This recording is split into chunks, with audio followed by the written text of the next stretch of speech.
cleared cases. We also responded to the call of our people abroad. We evacuated nearly 1,400 Indians from different countries. We also similarly helped some of the citizens of our neighboring countries. We have now built a protocol for such evacuations, including carrying out testing by our mobile teams deployed abroad. We recognize that other countries would be also concerned about their citizens in India. So, we briefed foreign ambassadors about the steps we were taking. Excellencies, we fully recognize that we are still in an unknown situation. We cannot predict with certainty how the situation will unfold despite our best efforts. You must also be facing similar concerns. This is why it would be most valuable for all of us to share our perspectives. I look forward to hearing your views. Thank you. Thank you very much. I now request His Excellency President Ghani to share his thoughts with us. Thank you, Mr. Prime Minister, and best wishes to Prime Minister Oli, and thank you for taking this very important initiative. All that is normal is disrupted, and all that seems solid is melting into thin air. We are into unknown territory, and our vulnerability, Excellency, comes from our openness. Our greatest vulnerability is that we have an open border with Iran, one of the major centers, and the flow cannot be stopped. And the province of Herat is become the central node for preventing the spread and diffusion of this deadly disease to the rest of South Asia. I have the following 5 proposals. 1, modeling of diffusion impacts and scenarios for management. Unless we model the diffusion, we will be facing assumptions from China or the United States or Iran are not suitable to our situation. I request the task force of SARC to be able to do this. Second, telemedicine, because the second and third order impact of this, particularly on poor and vulnerable and women, is very significant. If we could create a common framework for telemedicine for diagnosis of related issues and as advances take place, how to be able to coordinate. Third, as a landlocked country, which is simultaneously the heart of Asia, closing of borders where essential will result in significant problems regarding availability of medicine, food, and basic goods. Can we coordinate to be able to create controlled flows that both allows transactions to take place while focusing on the essentials? The fourth issue for us, Excellencies, because, and all Excellency, because we've cancelled schools, prayers have been stopped. How do we keep women, youth, and children occupied? Since India in particular and South Asia are leaders in distance education and self-learning, can the SARC satellite and India satellite be made available so we can keep people because social distancing that is necessary cannot just take place. In my fifth proposal, Prime Minister, distinguished Prime Minister, since India is both a very important member of SAARC and a member of the Shanghai Council, Cooperation Council, in Shanghai, both with China, that is our deepest sympathies, in Iran. Can we coordinate between SAARC and the Shanghai Cooperation Council through your initiative? How much of the experience of China is replicable to our situations, and how do we both learn and help Iran? I thank you again for this opportunity. Our conditions, being one of the poorest countries and conflict prone, require learning, particularly from how you upscale the existing programs. We have a program across the country called HELP, that is basic help. And if there are other countries that have upgraded their basic systems to cope with this, we'll be extremely grateful for learning and yet sharing our experience. Thank you, Excellency. Thank you. Thank you, Excellency. I now request His Excellency President Soli to make his remarks. Bismillahirrahmanirrahim. Assalamu alaikum wa rahmatullahi wa barakatuh. Good afternoon. I too wish to begin by thanking Prime Minister Modi for this timely call for a regional initiative to combat the increasing threat of COVID-19 in the SAARC region. In times of crisis, we do come together. In 2003, for example, when the region faced the threat of SARS, the Maldives took the initiative and hosted an extraordinary meeting of SAARC health ministers that adopted a regional common strategy for tackling the virus. No country on its own can succeed in combating the virus. It requires a shared response at an unprecedented scale. The first COVID-19 case was confirmed in the Maldives on 7 March. To date, there are 13 confirmed cases. Fortunately, no deaths so far. Since January this year, the Maldives has been taking steps to get ready for a possible outbreak.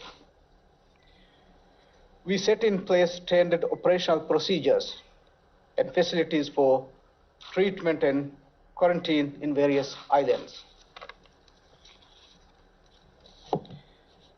In the event of major outbreak in the country, our health facilities will have to cope with the care needed for both our residents and the thousands of tourists who visit the Maldives every year. Our priority now is to use precautionary measures to contain the virus as much as possible so as not to overburden our limited resources. The unique geography of the Maldives will always present itself both as an opportunity as well as a challenge. The dispersed islands make it easier for us to isolate communities whenever there is a suspected case. But in the event that a person tests positive in the outer islands and is seriously ill, requiring specialist care, the person has to be transported to the capital, Male. This is extremely costly and puts enormous pressure on an overstretched team of healthcare workers. Our tertiary hospitals in the regions are currently under development. Shortage of healthcare professionals in general and shortage of specialist doctors in particular are always major challenges, and in a crisis such as this, these challenges are several times greater. The Maldives is fortunate to have received general assistance from India, and I convey my government's appreciations to Prime Minister Modi and the people of India. We have received medicine and a visiting medical relief team to work with Maldivian healthcare professionals. Excellencies, in the Maldives, the virus is showing in the most destructive fashion the country's vulnerabilities to external shocks. Tourist arrivals started to decline considerably several weeks before the first case was reported. In February this year, arrivals declined by 14.3%. And in the first 10 days of this month, arrivals have already declined by 22.8%. The decline in tourist arrivals has now become so sharp that if the current trend continues, we will have a 35% drop this year.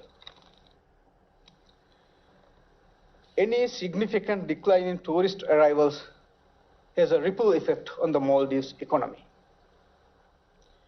Tourism contributes over a quarter of the country's GDP and is the source of well over 2/3 of foreign currency to the country. Every other job creating and revenue generating activity in the country is either directly or indirectly dependent on the tourism industry.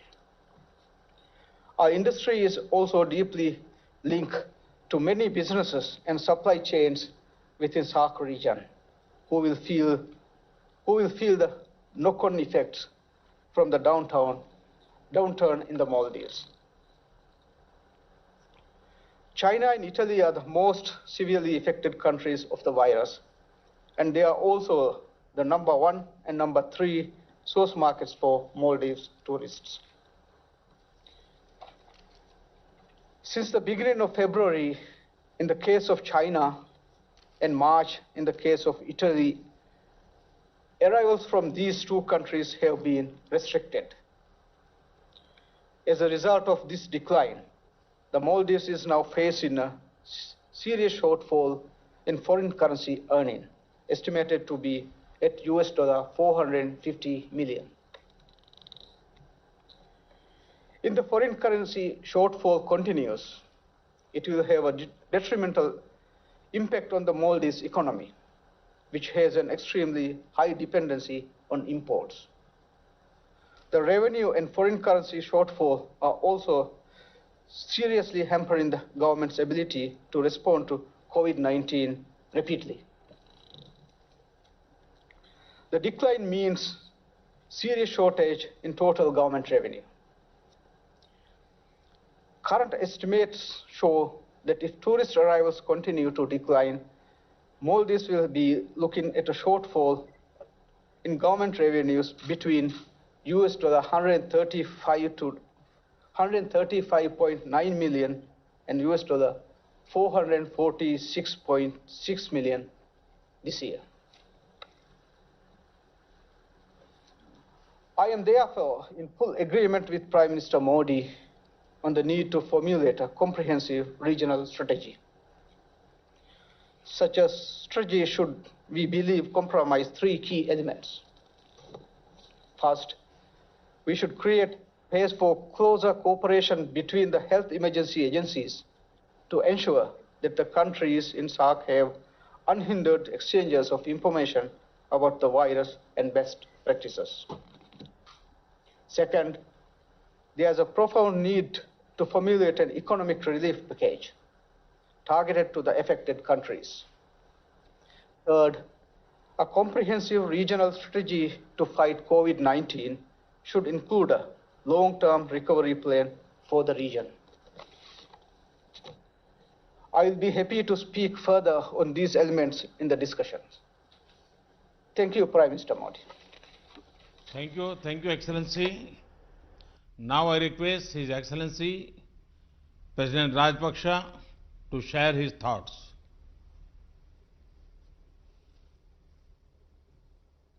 evening, Excellencies.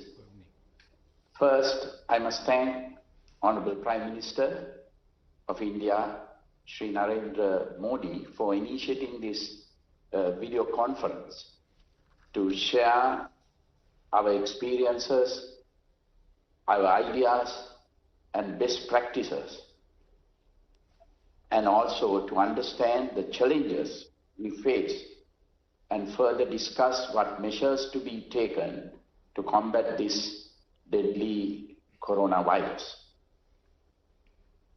Our biggest challenge is to stop or minimize the virus entering into Sri Lanka and control the spreading of the virus within.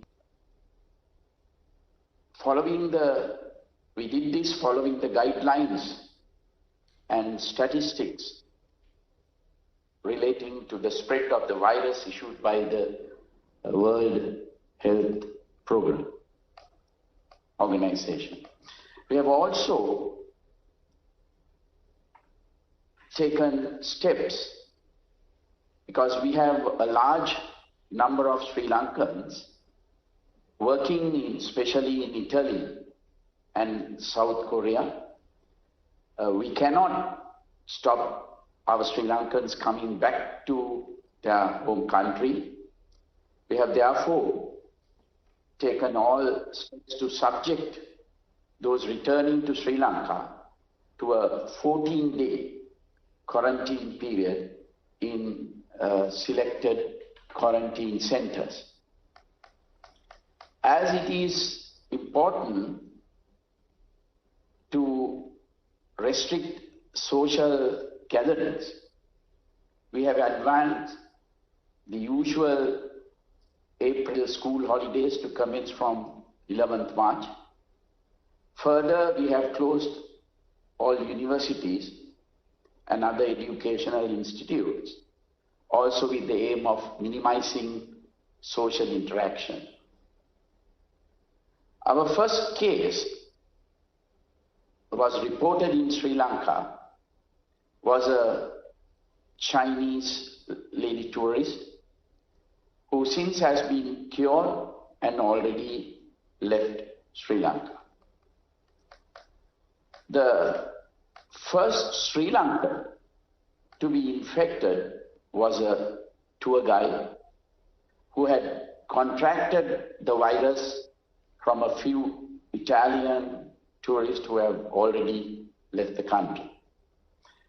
At present, we have 11 cases being treated in the hospital. There have been no deaths reported so far.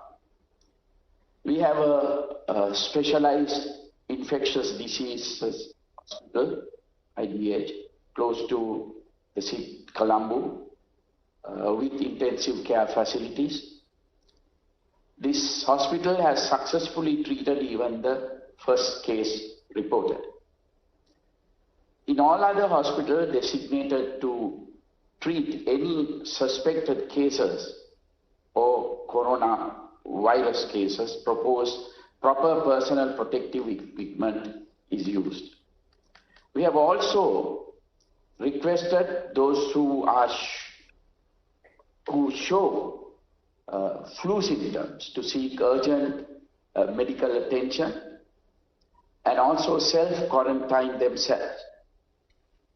Close associates of these persons showing any flu symptoms have also been strongly advised to be subject to self-quarantine. The area police and the public health inspectors are closely monitoring the progress of the suspected patients.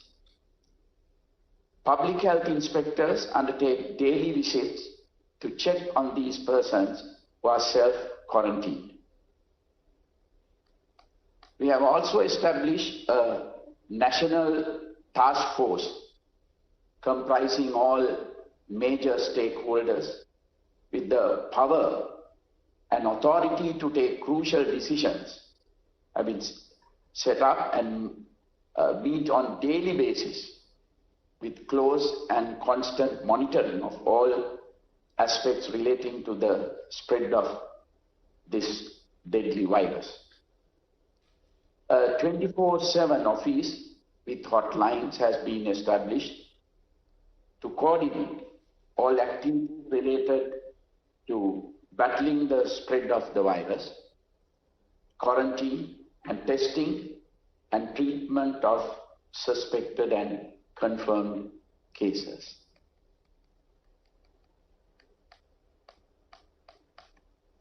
Government of Sri Lanka has taken some additional steps to effectively meet this unforeseen disaster. The Department of Health started giving out health warnings and advice on precautionary measures needed to be followed for prevention of the spread of the virus.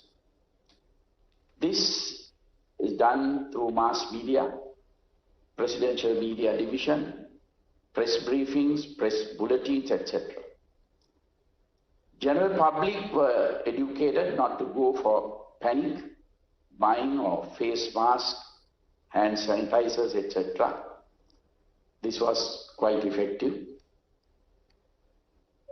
12 hospitals were declared as suitable for caring of possible coronavirus affected cases across the country.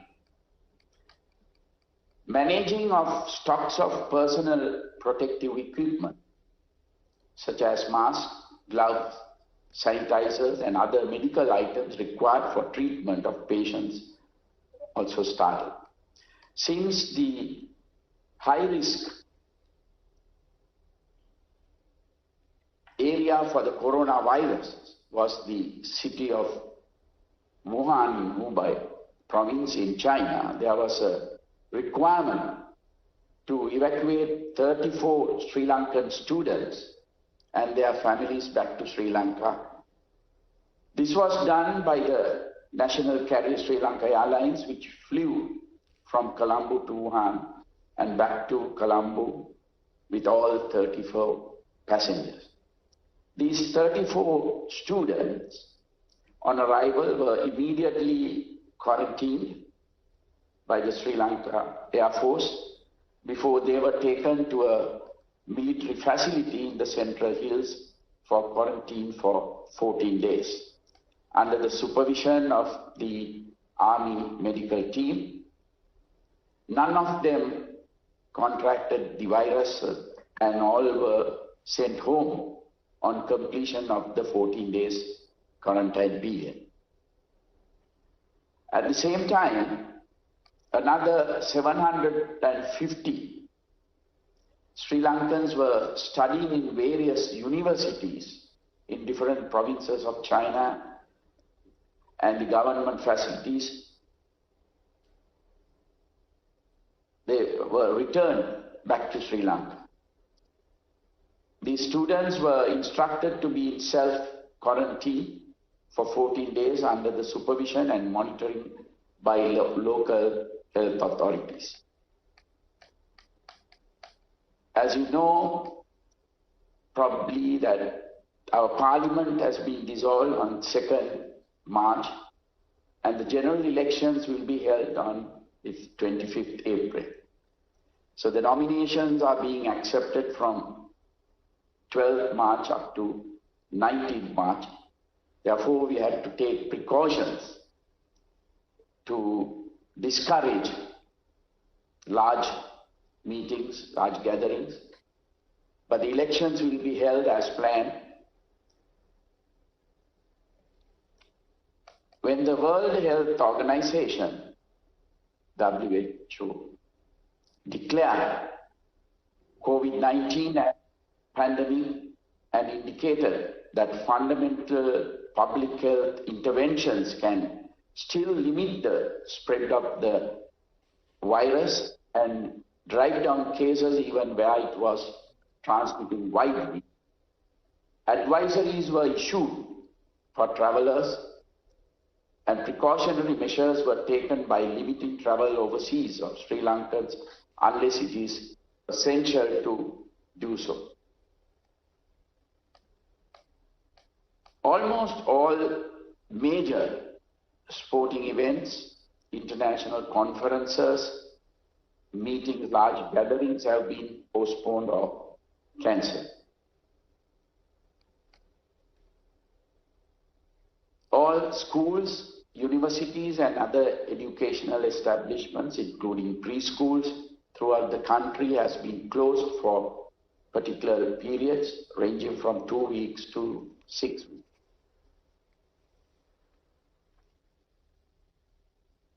Even gatherings for religious purpose have been stopped by respective religious leaders, initially for 2 weeks.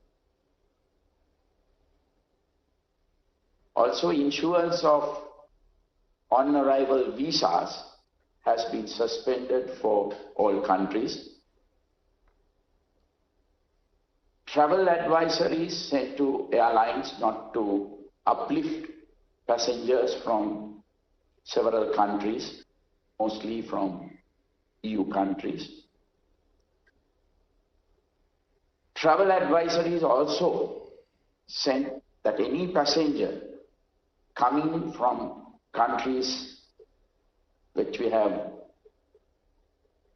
defined will be quarantined for 14 days in Sri Lanka.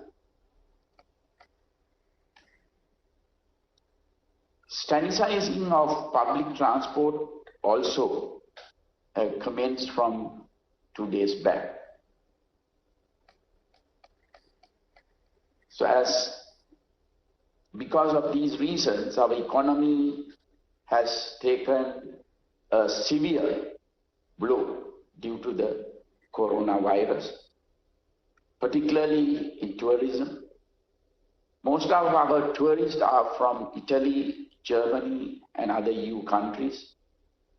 And now there is a ban on their coming. Our tourist industry was just recovering after last year's April 21st terrorist attack. Our exports are also adversely affected. Therefore, I strongly recommend the SAARC leaders to formulate a mechanism to assist our economies to tide over this very difficult period. I also wish to recommend that a SAARC ministerial level group be established to discuss, share best practices and coordinate regional matters on combating coronavirus. Thank you, Excellencies. Thank you, Excellency. I now call upon Her Excellency Prime Minister Sheikh Hasina to share her thoughts.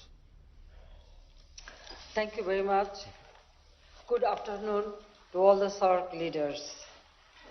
First of all, I thank Prime Minister Modi for taking this initiative. I also thanks for bringing and hosting 23 of our students from Wuhan along with Indian students during the quarantine period. We need to devise a strong SAARC-wide strategy to fight this public health threat and to protect our citizens. We successfully prevented entry of the virus through strong surveillance and rigorous checkup at all international airports, sea ports and land ports. As of now, we had only 3 COVID-19 imported cases. They have already recovered.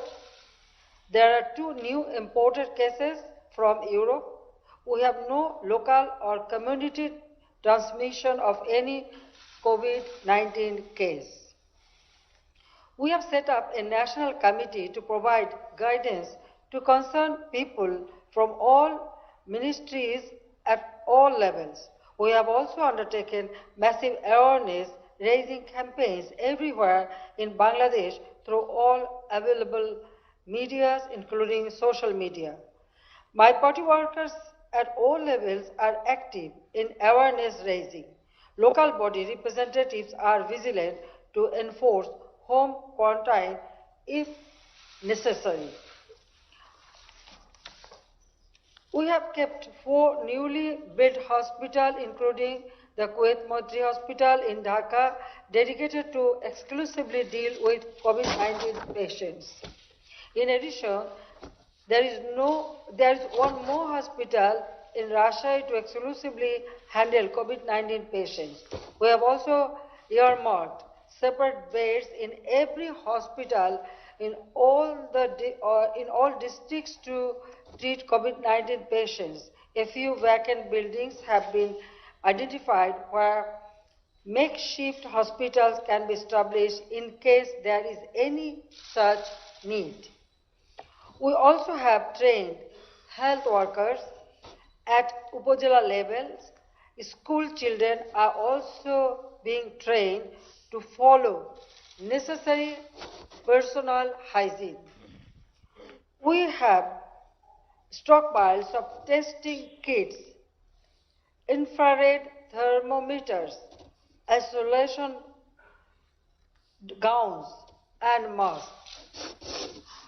Excellencies, I have some proposals that all SAARC countries need to cooperate and collaborate closely to fight this pandemic.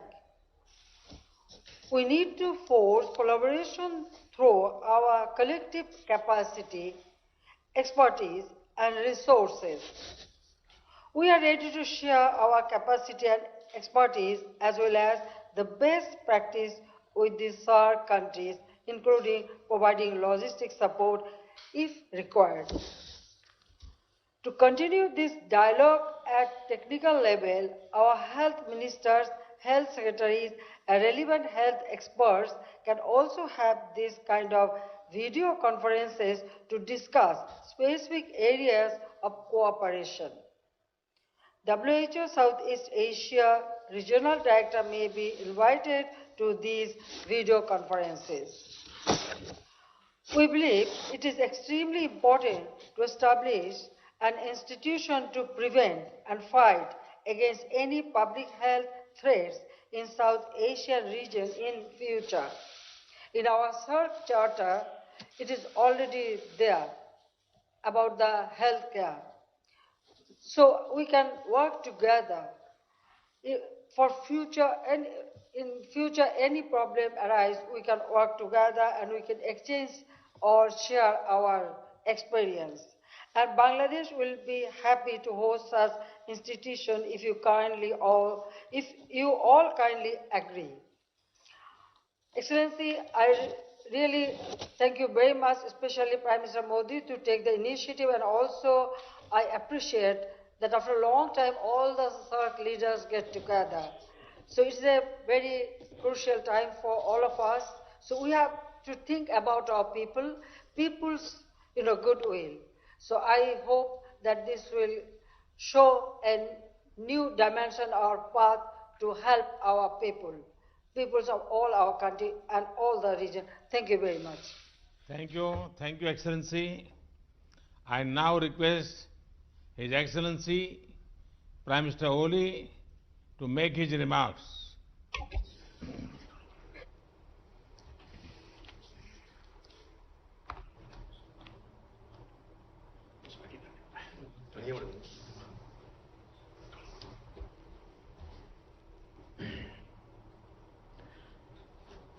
Right Honorable Prime Minister Sri Narendra Modi ji, distinguished heads of state and government of SAARC member states, Namaste and good afternoon. First of all, I would like to thank Prime Minister Sri Narendra Modi ji for taking this important and timely initiative, which I warmly welcome. Our collective wisdom and efforts will help us devise a sound and robust strategy for the SAARC region as we fight the COVID-19 pandemic. I wish to thank Prime Minister Modi ji and all the distinguished leaders of SAARC member states for kind words and best wishes on my speedy recovery. Even though we had detected one suspected imported case, but the COVID-19 test proved negative. Yet we are aware of the high risk of possible outbreak at any time. We remain alert from preventing it. We have taken several measures to enhance our preparedness. Our efforts at the moment are geared towards preventing this disease to enter into our country. Our national efforts, I am personally overseeing and guiding the government efforts. Multi-agency coordination committees have been set up at the center, provinces and local levels to mobilize government efforts in the synergetic manner. We have restricted international movements. Visa on arrival facility for all foreigners and non-resident Nepalis with foreign passport has been suspended. Movement of this country,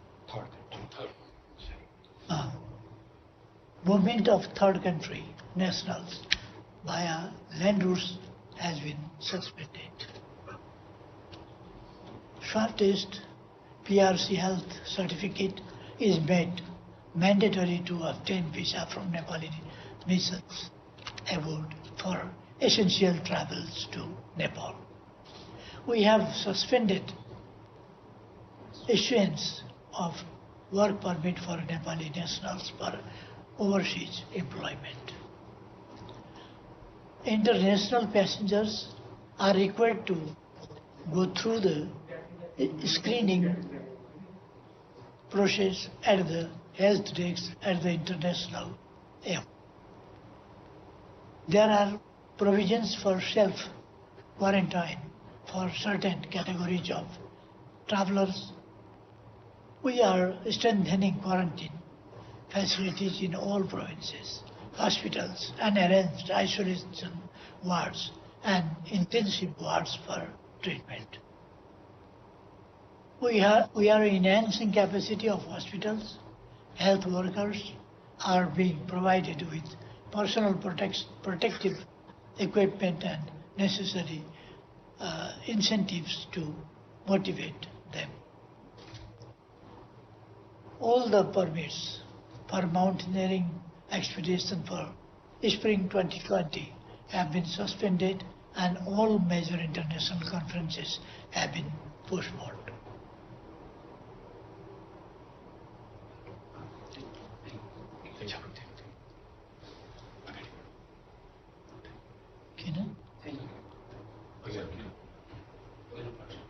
Okay. Thank you very much. Thank you, Excellency.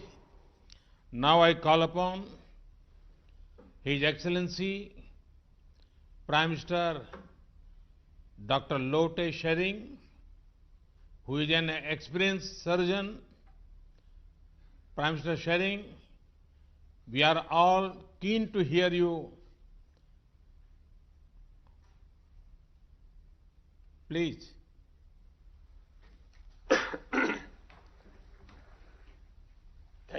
Thank you, Your Excellency. Before I start, I would like to take this opportunity to convey my King's greetings to all the heads of the states and heads of the governments here. As we speak, my King is out of the capital. He is in the district places, ensuring healthcare services, ensuring COVID-19 surveillance system, and trying to motivate our healthcare services and service providers, as well as asking all the people of Bhutan to be on the same page when this pandemic strikes Bhutan.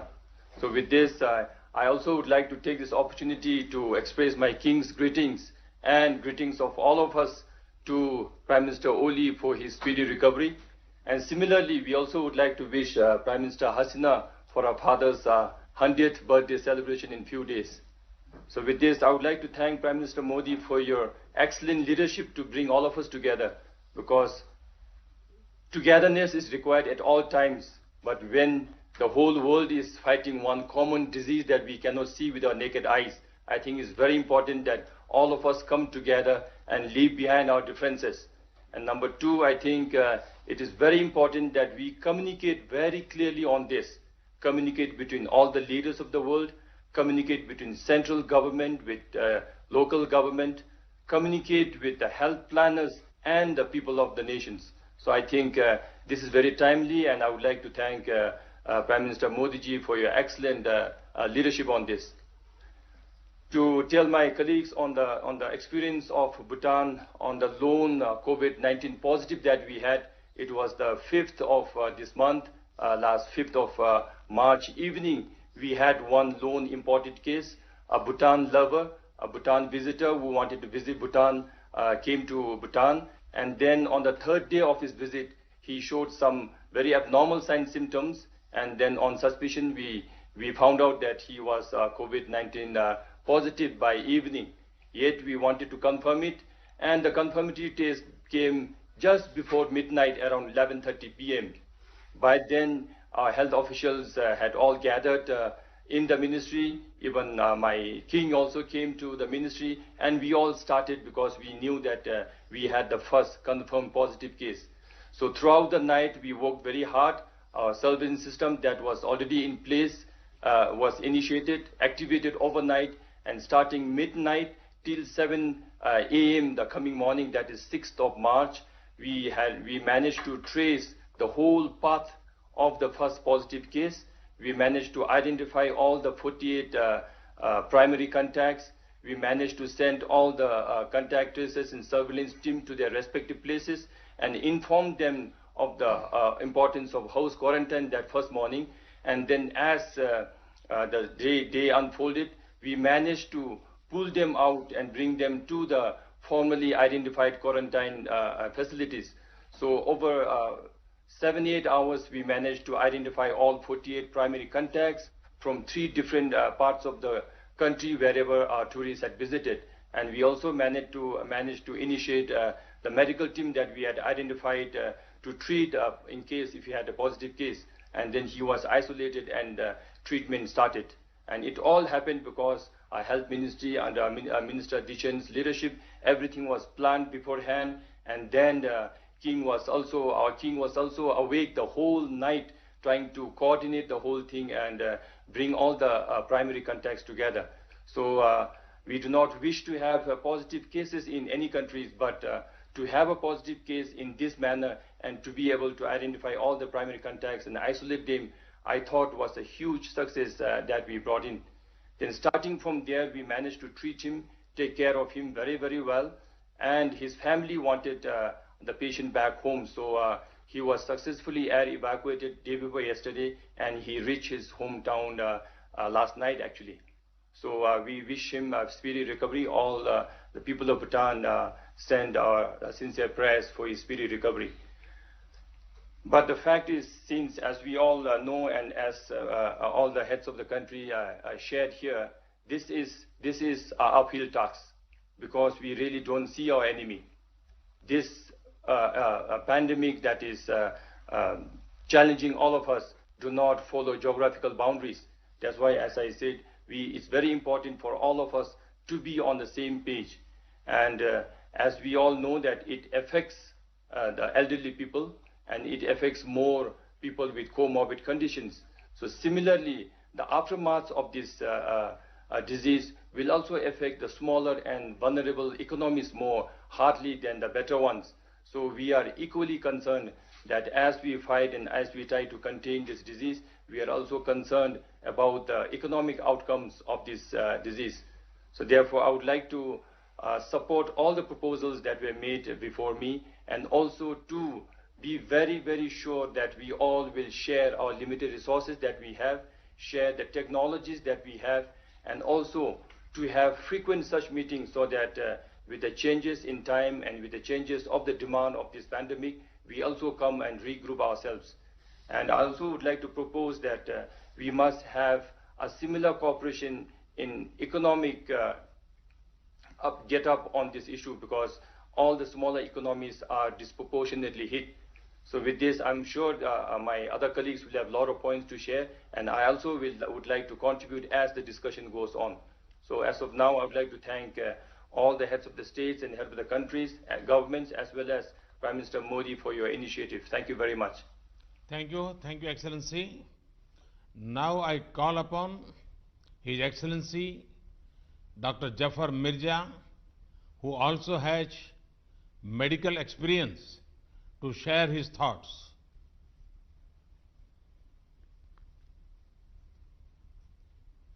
Bismillahirrahmanirrahim, and Assalamu alaikum to honorable heads of state and government and Secretary General SAARC. First of all, I would like to wish good health to His Excellency Prime Minister of Nepal. Your Excellencies, the COVID-19 pandemic is one of the most serious global health emergencies witnessed in the last 100 years. At the same time, when it has been characterized as a global pandemic, it is deemed controllable as well, provided timely and appropriate public health measures are put in place. With over 155,000 infections, 5,833 deaths, and 138 countries involved, no nation and no region on earth can afford to be unresponsive. Least of all SAARC, which is home to 1/5 of the humanity, several of the world's largest megacities, and many of the most densely populated regions. Pakistan shares the common concern over the potential of COVID-19 affecting South Asia. All our countries now have confirmed cases. Mercifully, the SAARC region has so far evaded the worst ravages, but given the experience of other countries in other continents, there is absolutely no room for any complacency. While hoping for the best, we have to prepare for the worst. The World Health Organization's four-pronged advice offers a reasonable way forward, namely, A, prevent, B, detect, C, respond, and also D, conduct research and innovation along the way. Excellencies, Pakistan has been involved in containment efforts right from the outset of the outbreak. We have been alert to the dangers and have put in place appropriate public health measures and developed required protocols and guidelines for the safety of our people. We have been matching our measures to real-time risk assessments. While we have stressed the need for prevention and caution, we have strongly advised against panic. A calm, calculated, and deliberate response is the need of the hour. Pakistan was among the first few countries to undertake a joint external evaluation for the state of preparedness to cope with health emergencies in the context of International Health Regulations 2005. In close collaboration with World Health Organization, we have been taking steps to appropriately restrict movement to and from the affected countries, regulate for flights, institute health screening measures at entry points by member states, and establish quarantine/isolation facilities. Diagnosed cases are being isolated and contacts are being traced proactively. Prime Minister Imran Khan is personally overseeing these efforts.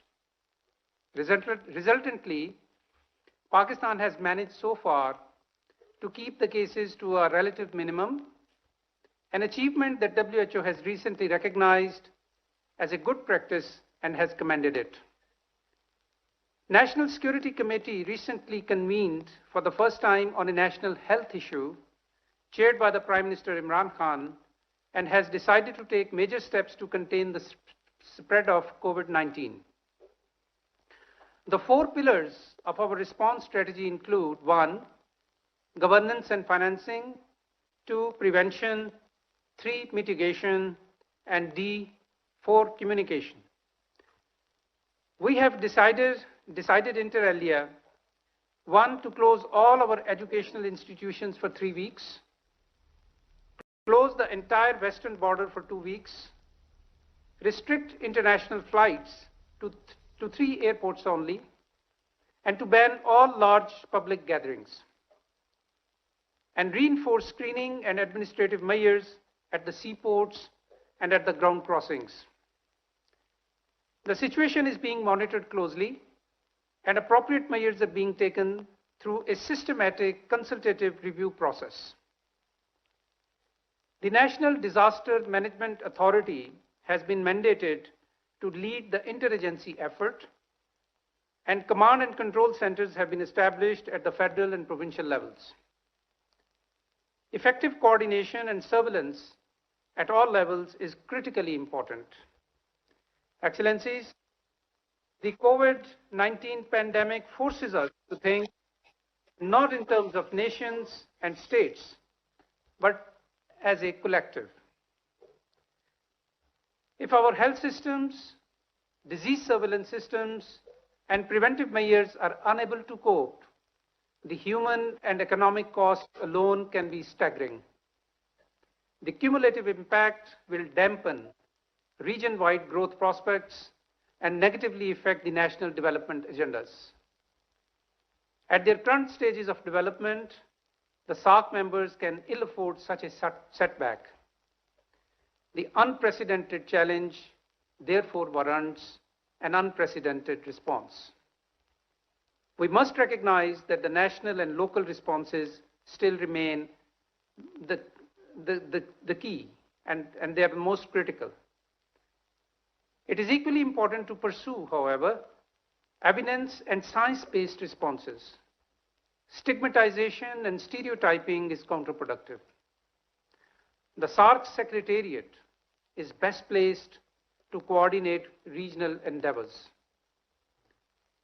With this in view, Pakistan proposes, like other excellencies, that the SAARC Secretariat be mandated to 1.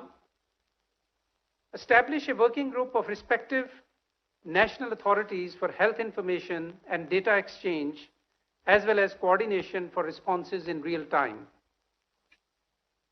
And 2, like His Excellency President of Maldives and Her Excellency Prime Minister of Bangladesh, Pakistan would like to reiterate its earlier proposal of hosting SAARC Health Ministers Conference at an appropriate time. 3, reach out on behalf of SAARC countries to specialized development partners, including World Health Organization, for mobilization for technical advice and resources. 4, follow WHO guidelines and implement exit health screening for travelers in the region to avoid cross-border spread. 5, a regional mechanism is proposed to share disease surveillance data in real time about prevalence and incidence of communicable diseases and public health events of regional significance. And lastly, learn from and disseminate the experience of SAARC observer states, particularly China, which has effectively